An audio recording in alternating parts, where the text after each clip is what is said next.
की न्यूज, खबरों का सारथी। नमस्कार, उत्तराखंड की खबरों के साथ मैं हूं मनोज मानस। खबरों का रुख करेंगे उससे पहले आपको इस वक्त की अहम सुर्खियां दिखाएंगे। पश्चिम बंगाल के बनगांव में सीएम पुष्कर सिंह धामी का चुनावी रोड शो। सीएम धामी ने जनसभा को किया संबोधित, बीजेपी सरकार की उपलब्धियां गिनाई। देहरादून में मनाया जा रहा भाजपा का 47वां स्थापना दिवस। महेंद्र भट्ट ने ध्वज आरोहण किया, कहा भाजपा बनी सबसे बड़ी पार्टी। उत्तर प्रदेश उत्तराखंड का नहीं हो सका सीमा सीमांकन कार्य। बिजनौर सर्वे टीम मौके पर न पहुंचने से पैमाइश रही अधूरी। ग्रामीणों ने की पारंपरिक विधि विधान से पैमाइश की मांग। चमोली में चार धाम यात्रा मार्ग पर भू धसाव से परेशानी। कमेडा और चटवा पीपल में भू धसाव से जाम की समस्या। चार धाम यात्रा से पहले देहरादून में मुख्य मार्गों से हटेंगे ई रिक्शा। आरटीओ ने तैयार किया खास प्लान।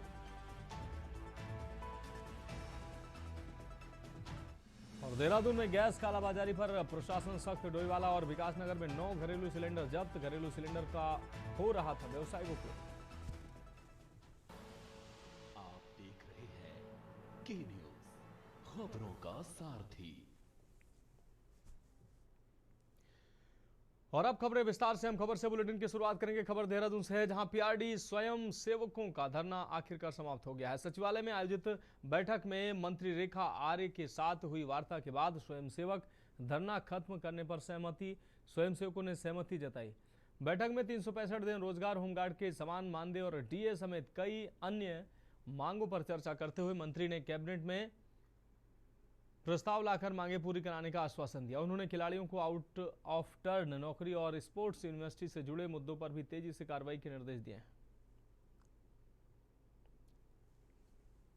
युवा कल्याण और खेल विभाग दोनों की कुछ महत्वपूर्ण बिंदुओं पर आज समीक्षा बैठक करी।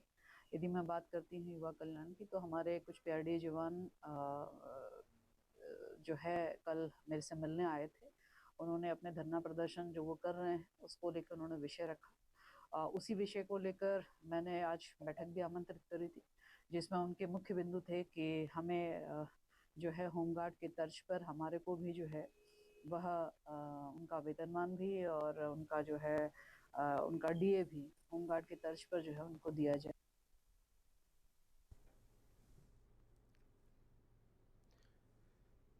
अगली खबर देहरादून से, जहां प्रदेश के मुख्य मंत्री पुष्कर सिंह धामी आज बंगाल के दौरे पर रहे, जहां चल रहे विधानसभा चुनाव में भाजपा प्रत्याशियों के लिए प्रचार करते हुए बड़ी जनसभाओं को संबोधित किया।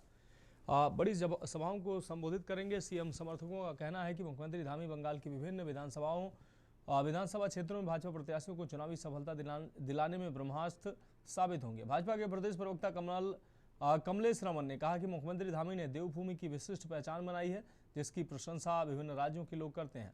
यही वजह है जहां जहां चुनाव होते हैं भाजपा नेतृत्व सीएम धामी को वहां प्रचार के लिए भेजता है।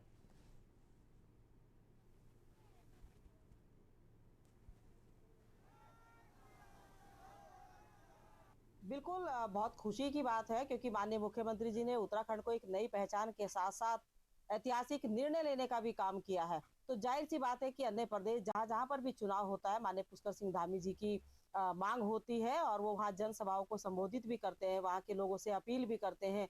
और लगातार आपने देखा होगा कि जहां जहां पर भी चुनाव हुए हैं और मुख्यमंत्री जी हमारे पुष्कर सिंह धामी जी गए हैं, वहां पर जीत भी सुनिश्चित करके आए हैं और सरकार भी बनी है, हमारे एमपी भी जीते हैं। तो लगभग माननीय पुष्कर सिंह धामी जी शुभ साबित होते हैं और उत्तराखंड के लिए भी ये बहुत गौरव की बात है कि माननीय मुख्यमंत्री जी का लगातार पूरे देश के अंदर कहीं ना कहीं एक राष्ट्रीय लेवल की जो सूची है हमारी भारतीय जनता पार्टी की, उसमें उनका जो है नाम आगे आगे चल रहा है। अगली खबर हरिद्वार से है, जहां रानीपुर कोतवाली पुलिस ने नशे की लत में डूबे 4 साथी चोरों को गिरफ्तार कर उनके कब्जे से चोरी की 10 मोटरसाइकिलें बरामद कर ली हैं। आरोपी नशे की लत सहित अन्य शौक पूरे करने के लिए अलग अलग इलाकों से बाइक चोरी कर उन्हें बेहद कम दामों में बेच दिया करते थे।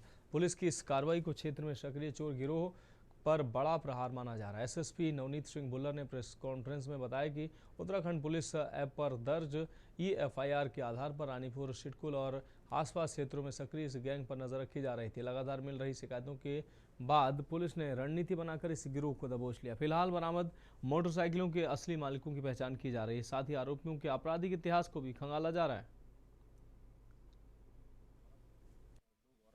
4 लड़के अरेस्ट हुए हैं।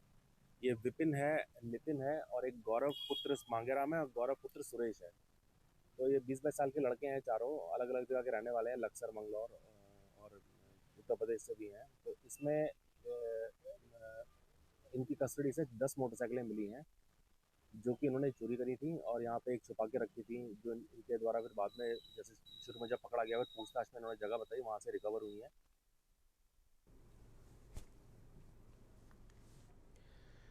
अगली खबर नैनीताल से, जहां रामनगर के पीरू मदारा क्षेत्र में NH 309 पर तेज रफ्तार दो बाइकों में हुई जोरदार टक्कर में 3 युवक घायल हो गए हैं। बताया जा रहा है कि एक ने दूसरी बाइक को पीछे से टक्कर मार दी, जिससे दोनों वाहन अनियंत्रित होकर सड़क पर गिर गए। घायलों को तुरंत अस्पताल पहुंचाया गया, जहां एक युवक की हालत गंभीर बताई जा रही है।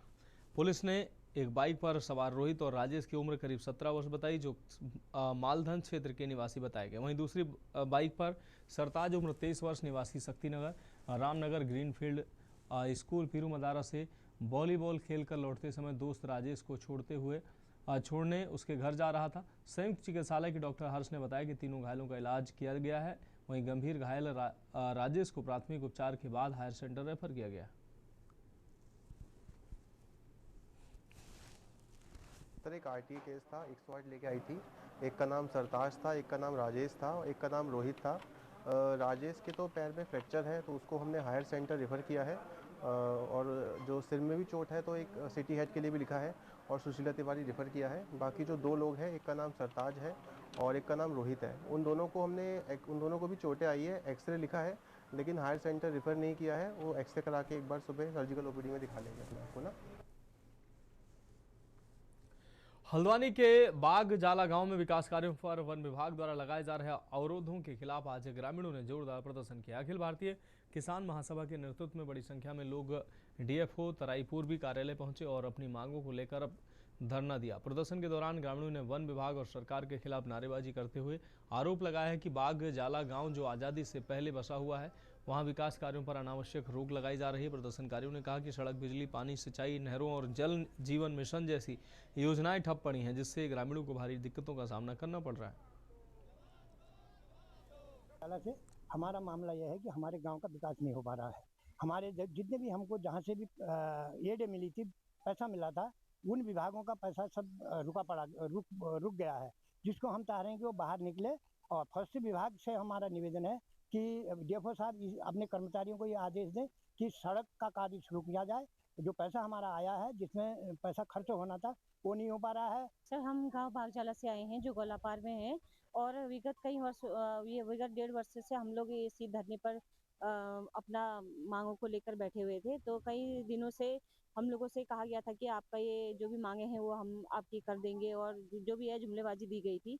तो उसी के तहत आज हम अपना यही अधिकार लेने के लिए आए हैं, कि कहने के लिए आए हैं कि अगर हमारी मांगों को पूरा नहीं किया गया। गाँव के लोग लंबे समय से आंदोलन कर रहे हैं और अपनी बुनियादी सुविधाएं, जो नागरिक सुविधाएं हैं, संविधान द्वारा प्रदत्त हैं, बिजली है, पानी है, सड़क है, स्कूल है, अस्पताल है, उसके लिए संघर्ष कर रहे हैं। और जबकि सरकार द्वारा बजट दिया गया है सड़क का 13,31,000, मरम्मत का बजट है, हम कह रहे हैं कि वन विभाग क्यों रोक लगा रहा है? जल जीवन मिशन की योजना आई हुई है, उस पर रोक लगाई जा रही है। क्या आप चाहते हैं कि इस गर्मी के मौसम में लोग पानी भी न पिएं? जिला मजिस्ट्रेट नैनीताल के निर्देशों के क्रम में हल्द्वानी नगर क्षेत्र में संचालित बुक सेलर्स की जांच हेतु आज प्रशासन ने सख्त अभियान चलाया। इस दौरान 3 अलग-अलग टीमों का गठन किया गया, जिसमें नगर मजिस्ट्रेट, उपजिलाधिकारी एवं तहसीलदार हल्द्वानी के नेतृत्व में शिक्षा विभाग और राज्य कर विभाग के अधिकारी शामिल रहे। जांच में ये भी सामने आया है कि कुछ विद्यालयों में NCERT से बाहर की महंगी पुस्तकें संचालित की जा रही हैं। इन पुस्तकों के औचित्य और कीमतों की जाँच के लिए शिक्षा विभाग को निर्देशित किया गया है। प्रशासन ने स्पष्ट किया है कि NCERT की पुस्तकों के मुकाबले अधिक कीमत वाली पुस्तकों को उचित नहीं माना जाएगा। इसके अलावा कुछ स्कूलों में play school, pre nursery, LKG और UKG कक्षाओं के संचालन की भी जानकारी मिली है, जिनकी मान्यता और पंजीकरण की जांच के निर्देश दिए गए।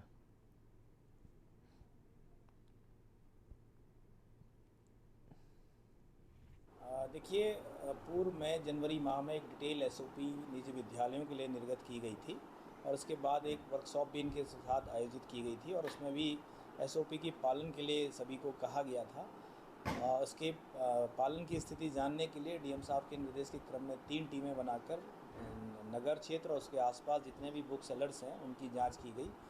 और उसमें हम लोगों ने ये देखा कि कई जो विद्यालय हैं उनमें pre nursery, play group, LKG UKG की क्लासेस संचालित हो रही हैं और उसमें पुस्तकें भी लगाई गई हैं। उनकी मान्यता की जांच के लिए शिक्षा विभाग को कहा गया है। साथ ही जो NCERT की बुक्स हैं उनके सैंपल्स लिए गए हैं। अब बढ़ेंगे अगली खबर की ओर। धर्मनगरी हरिद्वार के रानीपुर कोतवाली क्षेत्र में आज उस वक्त अफरा तफरी मच गई जब बैरियर नंबर 6 स्थित एक इलेक्ट्रिक स्कूटी शोरूम में अचानक भीषण आग लगी। देखते ही देखते आग ने विकराल रूप धारण कर लिया और शोरूम से निकलने वाला काला धुआं पूरे इलाके में फैल गया, जिससे स्थानीय लोगों में दहशत फैल गई। आग इतनी तेज से फैली कि शोरूम के भीतर रखी गाड़ियां और अन्य सामान चपेट में आ गए। आग लगते ही आसपास के दुकानदारों और राहगीरों ने अपने स्तर पर पानी और अग्निशमन यंत्रों से आग बुझाने की कोशिश की।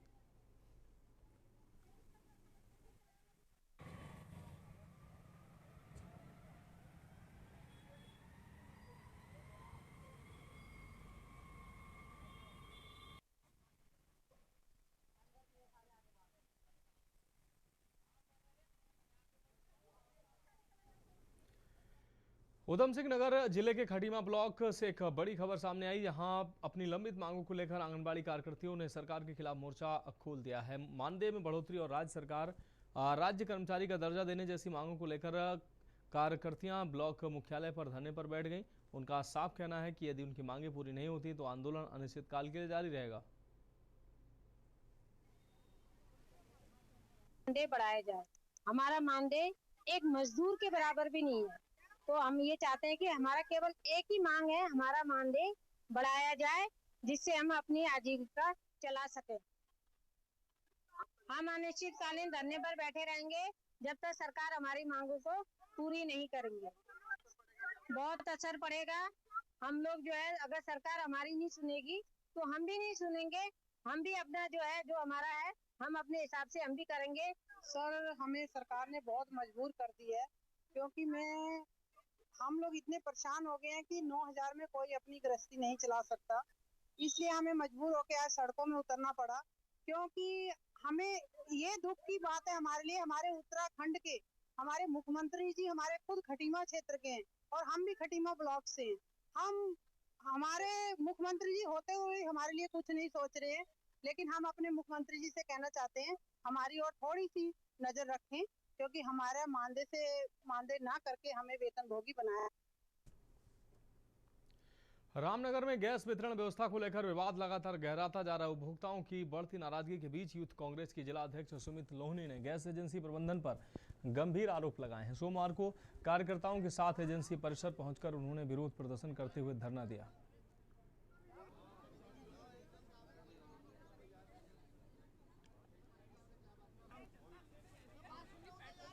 गैस जो यहाँ का इंडियन गैस का ऑफिस विभाग है, इनके द्वारा गैस का वितरण नहीं किया जा रहा था, तो हमें सूचना प्राप्त हुई कि यहाँ पर गैस की गाड़ी खड़ी होने के बावजूद भी गैस का वितरण नहीं किया जा रहा है। तो हमने वहाँ जाकर धरना दिया और जो मैनेजर थे उनको चेतावनी दी कि जल्द से जल्द ये जो गैस की गाड़ी खड़ी है इसका वितरण किया जाए। उनका कहना है कि लोग बाग यहाँ पर आ जा रहे हैं और हमसे गैस का वितरण नहीं किया जा रहा है। हमारा उनसे कहना है कि जब आप गैस को बांटेंगे नहीं, गली मोहल्ले में रोस्टर के हिसाब से गैस जाएगी नहीं, तो उपभोक्ता कहाँ जाएगा। यहाँ ये समस्या है कि हम 10 दिन से इधर आ रहे हैं, यहाँ कोई सीधे मुंह बात करने को तैयार ही नहीं है, कोई बताने को कुछ भी तैयार नहीं है। यहाँ पे लोगों को आते भी हैं तो कहते हैं जाओ बाद में आ जाना, आज की गाड़ी वहाँ है, आज की वो गाड़ी वहाँ है, लेकिन कोई भी सिलेंडर घर तक नहीं पहुँच रहा।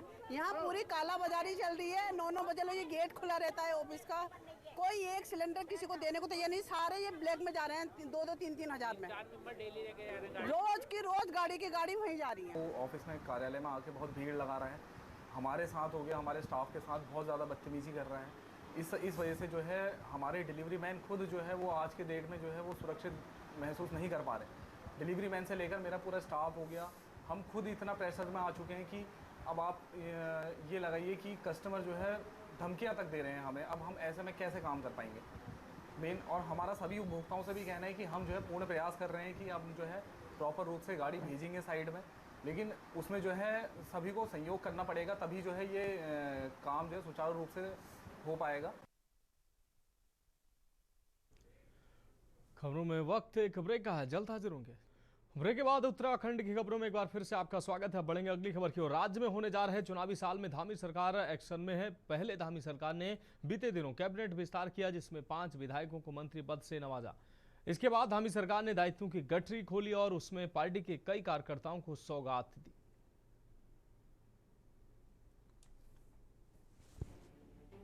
उत्तराखंड में एक बार फिर सरकार के द्वारा नेताओं और कार्यकर्ताओं को दायित्व देने का सिलसिला तेज हो गया है। हाल के दिनों में शासन की ओर से जारी आदेशों से साफ संकेत मिल रहे हैं कि सरकार विभिन्न आयोगों, बोर्डों और सलाहकार परिषदों में बड़ी संख्या में राजनीतिक नियुक्तियां कर रही है। इस बार करीब 15 से 20 नेताओं को अलग अलग संस्थाओं में उपाध्यक्ष या सदस्य के रूप में जिम्मेदारियां सौंपी गई हैं। साथ ही भाजपा प्रदेश अध्यक्ष ने बताया कि आगे भी दायित्व बंटवारे को लेकर नई सूची निकल सकती है। वहीं कांग्रेस अध्यक्ष गणेश गोदियाल ने भाजपा पर तंज कसते हुए कहा कि उन्हें उम्मीद है कि इस बार दायित्व भाजपा के कर्मठ कार्यकर्ताओं को ही मिलेंगे, नहीं तो सरकार कांग्रेस से गए लोगों को ही महत्व दे रही है। कल तक प्रश्न दायित्वधारी नहीं बन रहे हैं, कब बनेंगे? एक सूची नहीं, ये चौथी सूची आ गई है दायित्वधारियों की, और धीरे धीरे सब विचार चल रहा है। और भी कार्यकर्ता निश्चित रूप से उसके योग्य हैं, उनको समय पर सरकार में दायित्व मिलेगा। मैं निश्चित रूप से अपने केंद्रीय नेतृत्व का, अपने प्रदेश के यशस्वी मुख्यमंत्री, अपने प्रदेश के प्रदेश अध्यक्ष जी और अपने प्रदेश के महामंत्री संगठन और अपने सभी बंधुओं का हार्दिक आभार व्यक्त करता हूं। मुझ जैसे सामान्य कार्यकर्ता को इस सरकार में काम करने का अवसर दिया है।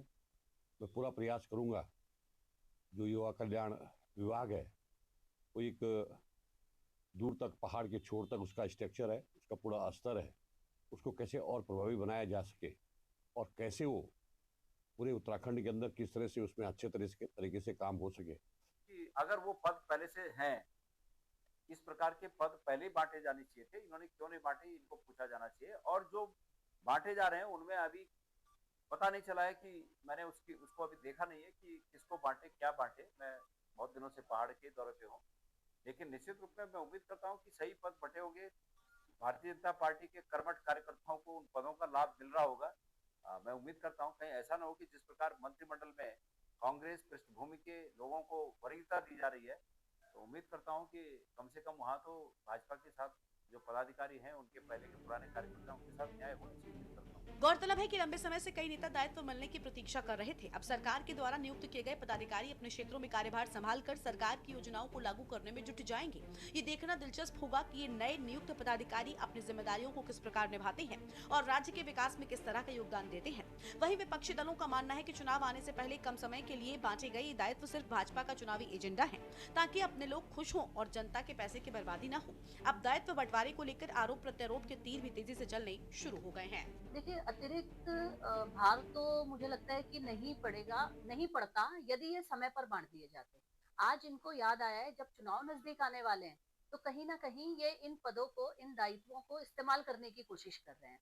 अगर हम कोई जनप्रतिनिधि चुनते हैं, चुनाव होता है, तो उस समय चुनाव इसीलिए होता है, जनप्रतिनिधि इसीलिए चुने जाते हैं ताकि उनको दायित्व बांटे जाएं और उनके द्वारा दायित्व बांटे जाएं, ताकि जो कार्य है वो सुचारू रूप से चल सके।